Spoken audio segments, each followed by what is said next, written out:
Queridos hermanos, buenas tardes a todos. Vamos a comenzar en estos momentos nuestra catequesis sobre la monarquía. Vamos a continuar con la exposición de los reyes de Judá, el reino del sur.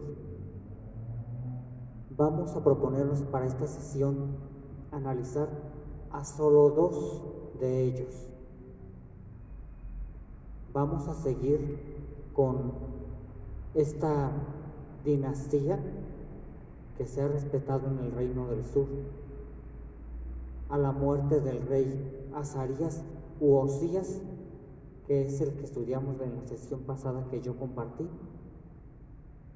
lo sucede en el trono su hijo Jotán o Jotán, y a él lo vamos a tratar de estudiar un poco en esta tarde.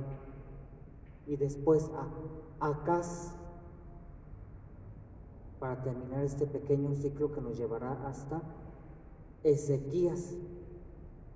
Estamos viendo cómo viene a pique este reino, poco a poco, con las malas actitudes de muchos de sus gobernantes, de sus reyes. Pero con Ezequías se va a ver un resurgimiento, un esplendor, se va a reavivar un poco el pueblo junto con el rey en busca de su independencia.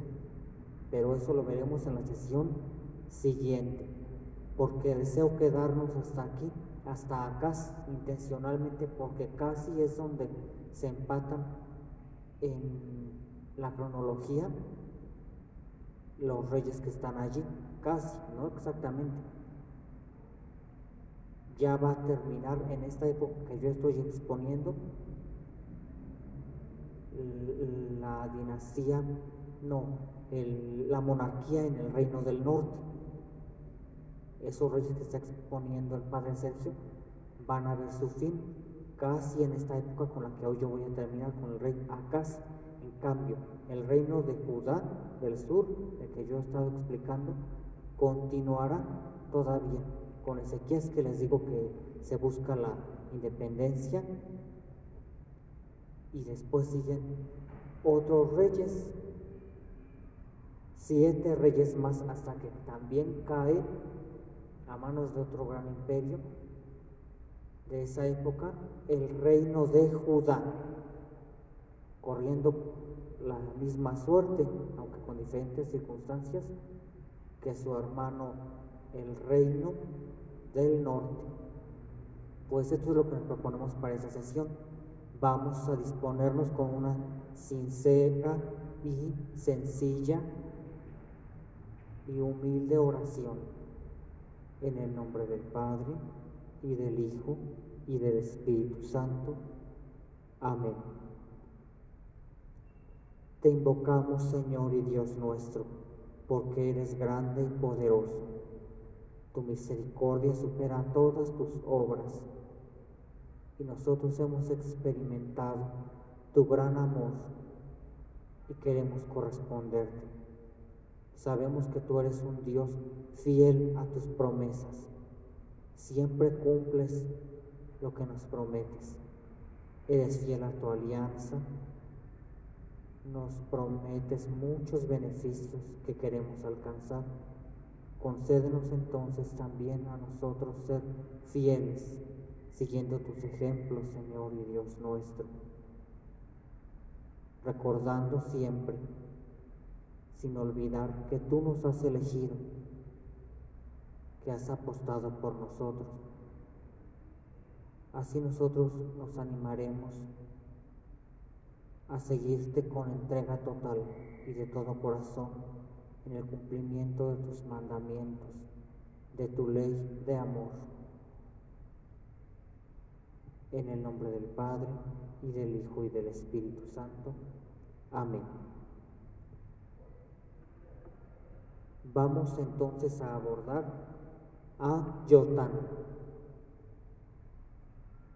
Quiero compartirles unas citas bíblicas que ustedes pueden bien escuchar solamente aquí conmigo, unos pasajes muy pequeños, apenas a veces de 4 versículos, como siempre lo hemos venido haciendo, que nos resumen rápidamente, a vuelo de pájaro,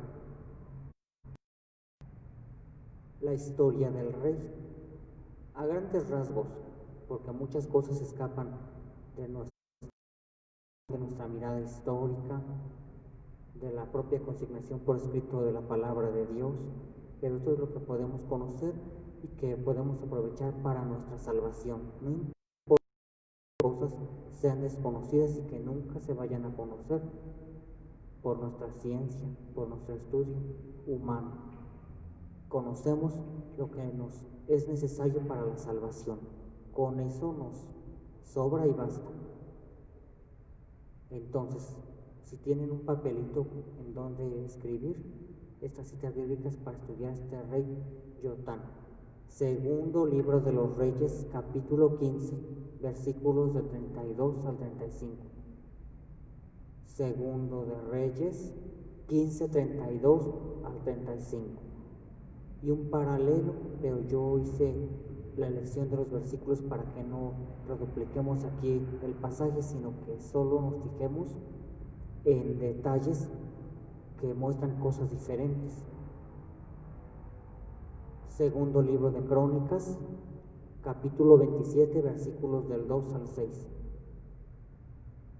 Segundo de Crónicas 27, 2, 6. Vamos entonces allí y también les compartiré algo que he investigado para ustedes. Escuchemos. Jotán de Judá reinó del 739 al 734. Saquen la cuenta de cuántos años, no mucho en comparación de otros. Jotán, hijo de Azarías. Hemos visto que Azarías es el mismo que Osías, ya lo expusimos la sesión pasada. Subió al trono de Judá el año segundo del reinado de Peja de Israel. Este rey de Israel todavía no lo hemos visto con el padre Sergio, todavía faltan varios reyes por ver con él, pero yo lo estoy haciendo en paralelo con el otro reino para que más o menos se ubiquen en qué época se dieron esos acontecimientos que hoy estamos explicando en comparación de un reino con el otro, aunque sus cronologías no son coincidentes, pues sí podemos desentrañar muchas cosas que afectan de un reino al otro. Sigamos. Hijo de Romelía, cuando subió al trono tenía 25 años y reinó en Jerusalén 16 años. Ya les resolví la pregunta. ¿Cuántos años duró? 16. ¿Es cierto esto? Su madre se llamaba Jerusá, hija de Sacot. Hizo lo que el Señor aprueba, igual que su padre Azarías. Pero no desaparecieron los santuarios paganos. Allí la gente seguía sacrificando y quemando incienso. Jotán construyó la puerta superior del templo. Fin de la cita. Segundo de Reyes 15, 32 a 35. Vemos elementos parecidos que hemos leído en los resúmenes de los otros reyes que hemos explicado. Vemos que hay un peligro latente. Ahí sigue estando. Sí hace lo que el Señor aprueba, lo bueno a sus ojos, pero no hace desaparecer del todo, o no lucha al menos, tal vez no lo iba a lograr del todo, pero que luchara. No erradicó el paganismo, la idolatría, porque seguía ofreciendo incienso en los lugares altos. Pero bueno, podemos sacar de este rey Jotán, cuando aún vivía su padre Azarías, u Osías, el mismo. Él era quien estaba al frente del palacio y gobernaba la nación a causa de la enfermedad del rey. ¿Recuerdan que les había comentado que tuvo lepra? Su papá, Azarías u Osías, él tuvo lepra, y entonces quien ejercía el poder, los eventos públicos, las reuniones, las luchas, pues era su hijo. Digamos que entonces fue haciendo una nutrida experiencia.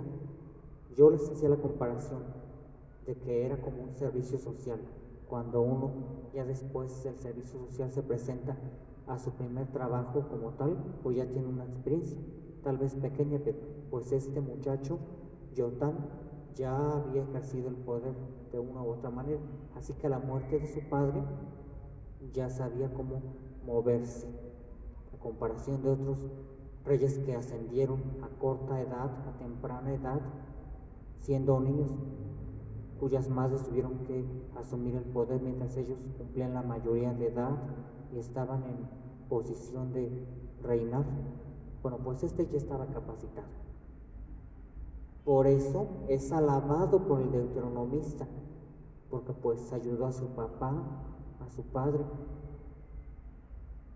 Y aquí nos dice, hizo lo que agrada al Señor como su padre. Sin embargo, le lanza la misma crítica respecto de los cultos locales.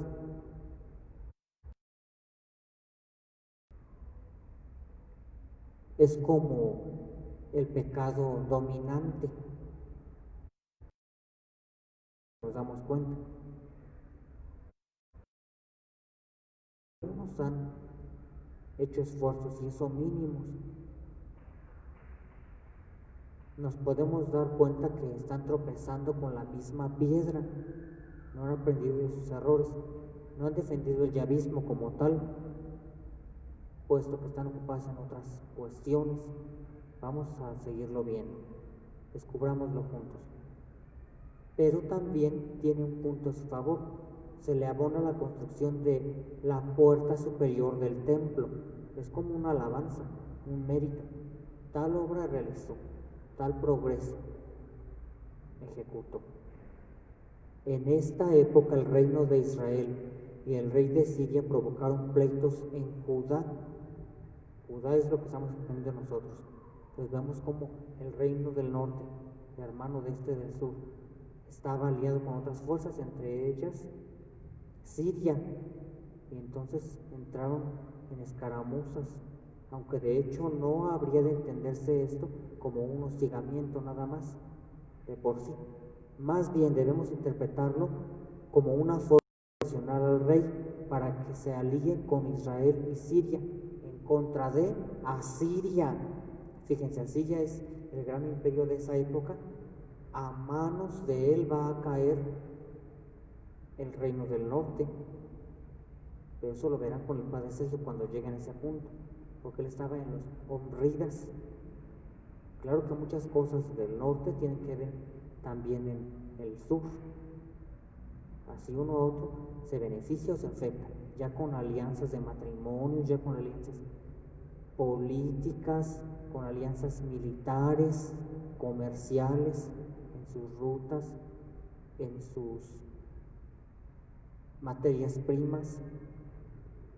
Bueno, tengamos esto presente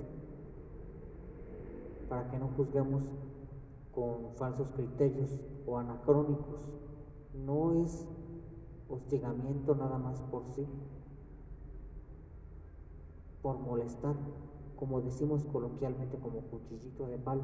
No, más bien es porque el otro reino también está dando, como decimos, patadas de ahogado, aunque pues veremos cuando llegue su momento que entre más cosas intente, pues más se hunde como en un pantano, ya no sale el reino del norte.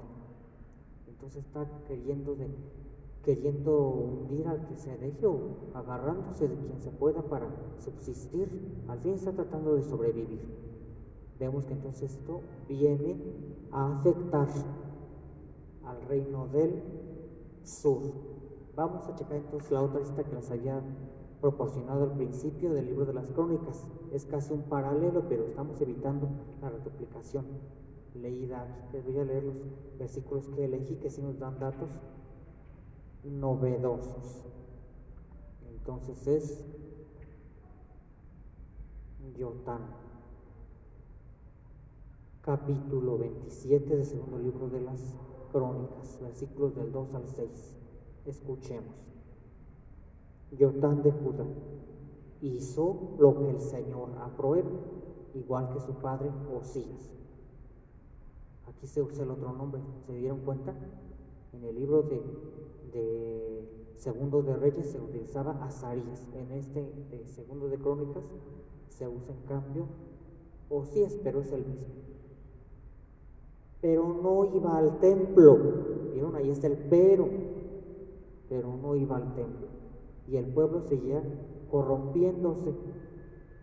Pues sí, como decimos, me gusta mucho utilizar la sabiduría popular, que cuando el gato no está, los ratones hacen siesta.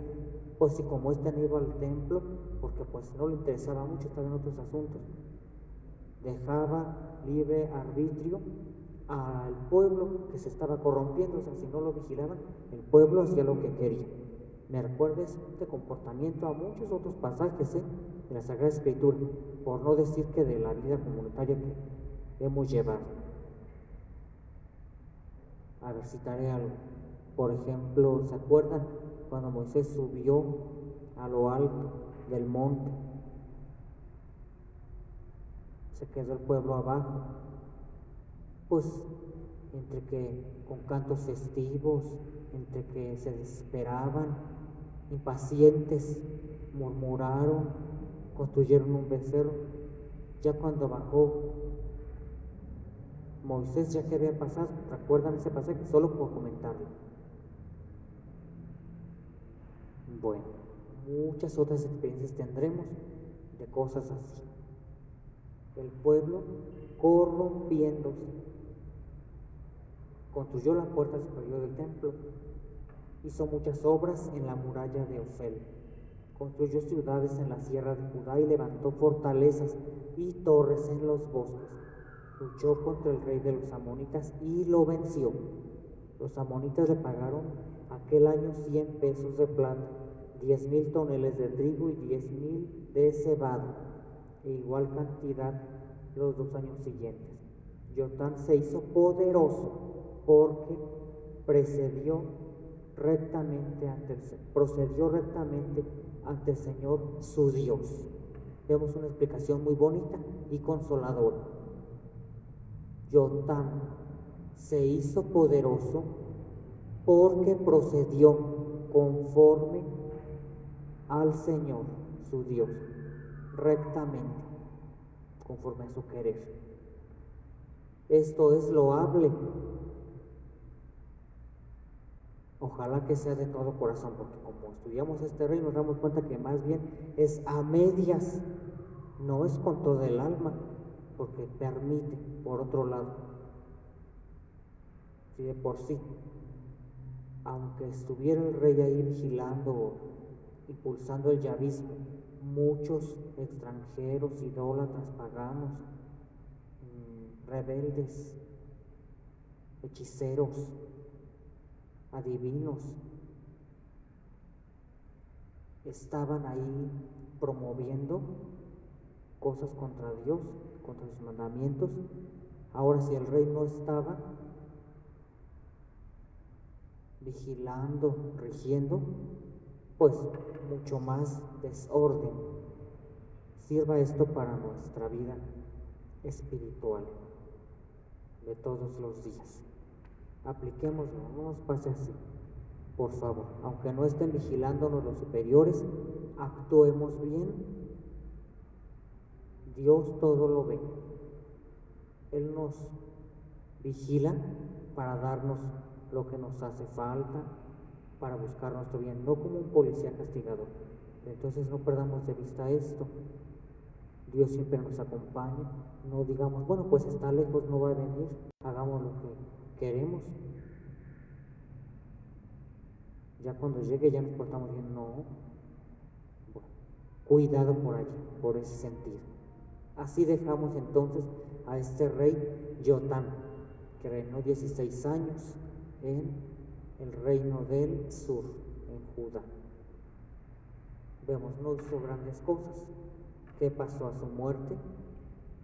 Vamos a ver quién lo sucedió en el trono. Toca el turno al rey Acaz. Aquí vamos a ver si un declive muy fatal. Preparémonos, sentémonos bien, no sé que nos caigamos hacia atrás. Acaz de Judá reinó del 734 al 727. Una cita bíblica que les voy a recomendar es Segundo Libro de los Reyes, capítulo 16, versículos del 1 al 4. Segundo de Reyes 16, 1 a 4. Acaz, hijo de Jotam, subió al trono de Judá el año 17 del reinado de Peja, hijo de Romelía. Cuando subió al trono tenía 20 años y reinó en Jerusalén 16 años. No hizo, como su antepasado David, lo que el Señor aprueba. Imitó a los reyes de Israel. Incluso sacrificó a su hijo en la hoguera, según la costumbre aborrecible de las naciones que el Señor había expulsado ante los israelitas. Sacrificaba y quemaba incienso en los lugares altos, en las colinas y bajo los árboles frondosos. ¡Qué fatal biografía! ¿Se dieron cuenta cómo, al establecer un criterio comparativo, el agiógrafo nos remonta hasta el ideal del rey? ¿Un rey ideal quién es? David, muy buen rey.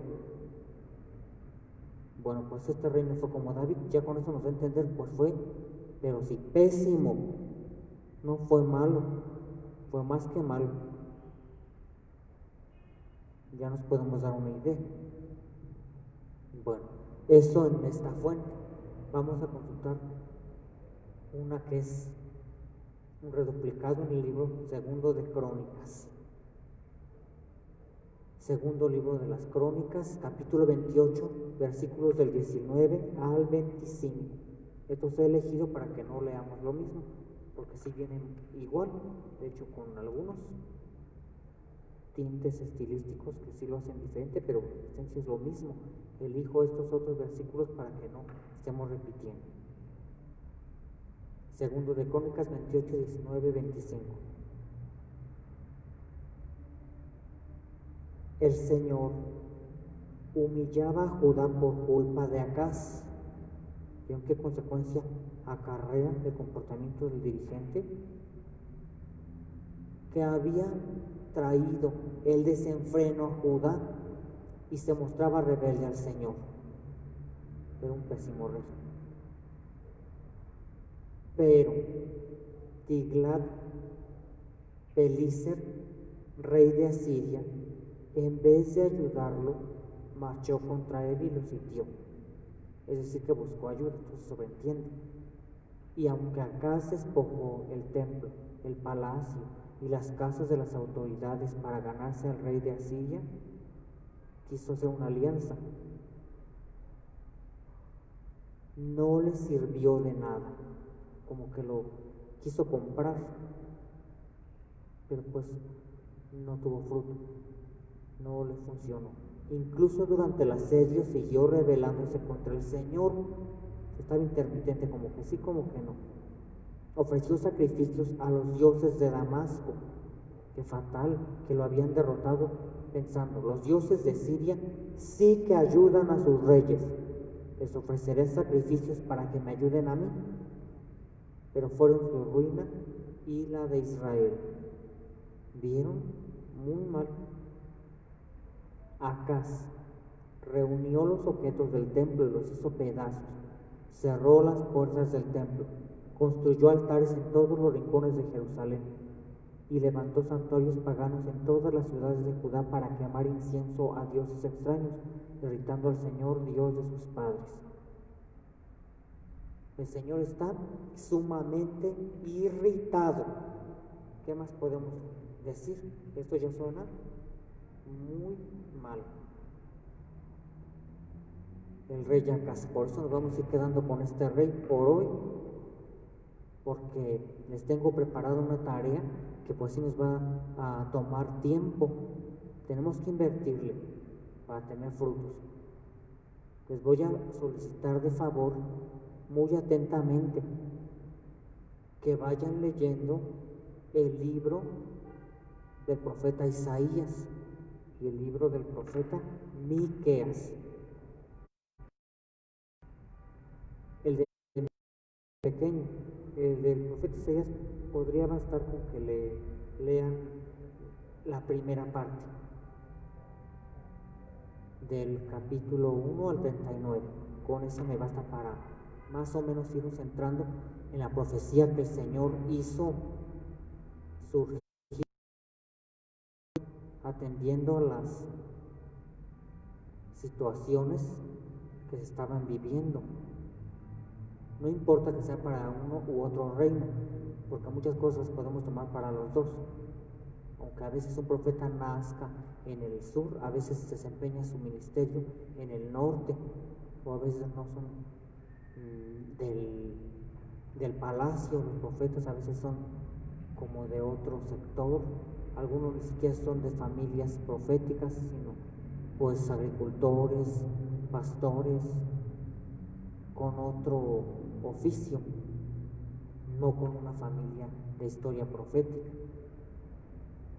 Bueno, también si pueden, no se arrepentirían, pero si no tienen tiempo, pues déjenlo para después. Vayan leyendo el libro del profeta Amós y el libro del profeta Oseas. Aquí no vamos a tener tiempo para estudiarlos todos en esta catequesis, tal vez en otra de los profetas sí, pero como estamos hablando de la monarquía, quiero pedirles que para entender los reyes, pues vayan a las profecías. Estos profetas sobre todo son de este tiempo. Cuando vean los reyes que le faltan al padre Cesio para llegar a la caída del reino del norte, van a entender cómo el mensaje de los profetas que les estoy diciendo se aplica muy bien allí también. Los profetas clásicos, desde luego que son ya diferentes a otros profetas de los cuales hemos hablado. Yo mismo he citado textos de profetas, el padre Cesio también, Elías, el profeta ese que engañaron, ¿recuerdan? Bueno, esas son las tareas. Vamos entonces a abordar más a este rey Acaz. En esta altura de la historia, en muchos aspectos, como el social, el económico, el moral, el religioso, el político, entre otros, la situación del reino de Judá, del sur, era todo menos ideal. No cantarían victoria en comparación con el reino del norte. Dijeran, estamos muy bien, somos excelentes. No, es todo menos ideal. Lo peor es que las señales de decadencia social y moral que habían destruido Israel, el reino del norte, habían comenzado a manifestarse también en Judá. Esto me recuerda a un dicho popular: cuando veas las barbas de tu vecino cortar, pon las tuyas a remojar. Pues si ya está cayendo el reino del norte, pues el reino del sur no se sienta victorioso, porque también para allá va. Si ya los síntomas que presentó el otro, lo que está teniendo este, pues no estará muy bien. Vemos entonces cómo Judá se convierte en un satélite de Asiria, el imperio con el cual cae Israel. Gracias a la negativa de Acaz a unirse a la coalición anti-asiria, escapó Judá al desastre que envolvió a Israel. Su caída suicida en el año 722, pero no como nación libre, pues pidió ayuda a Tiglat-Pileser, y así convirtió a Judá en estado vasallo del imperio asirio. Pero ¿cómo podría haber evitado este destino y así sobrevivir? Las consecuencias fueron desastrosas, tal como lo anunció Isaías. Pues ya no tenía escapatoria, es como que estaba entre la espada y la pared.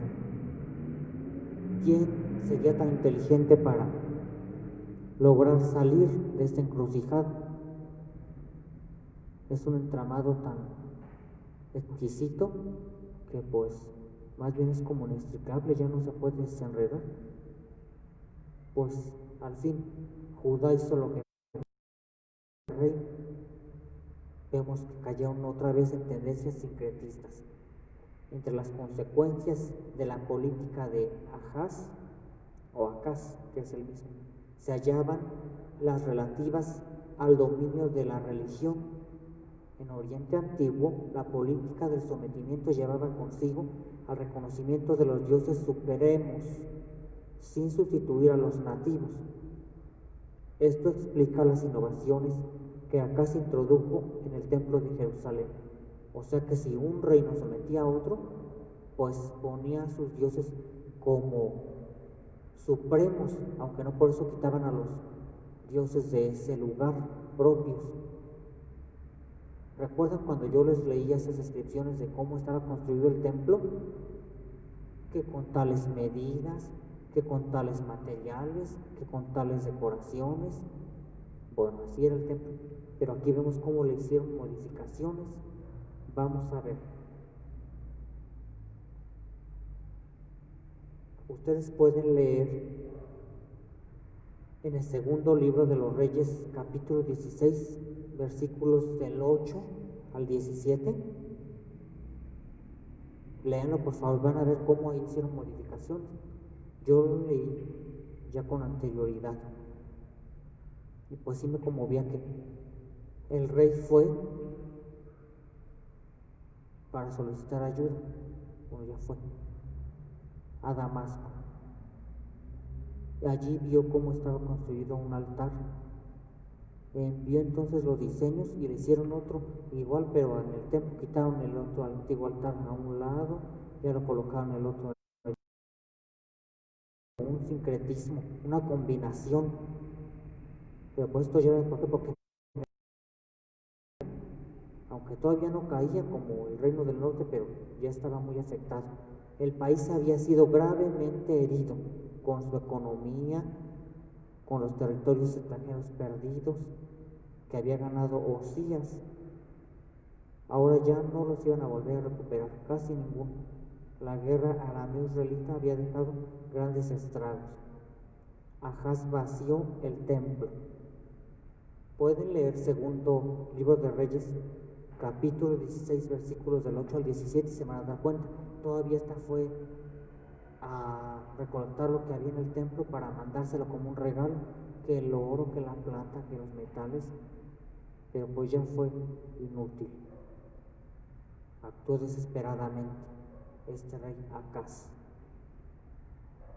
Acaz, sin una fe auténtica ni celo por la religión nacional, el yavismo, como lo demuestran los hechos, no se preocupó de tomar medidas contra el paganismo, dejó que floreciera.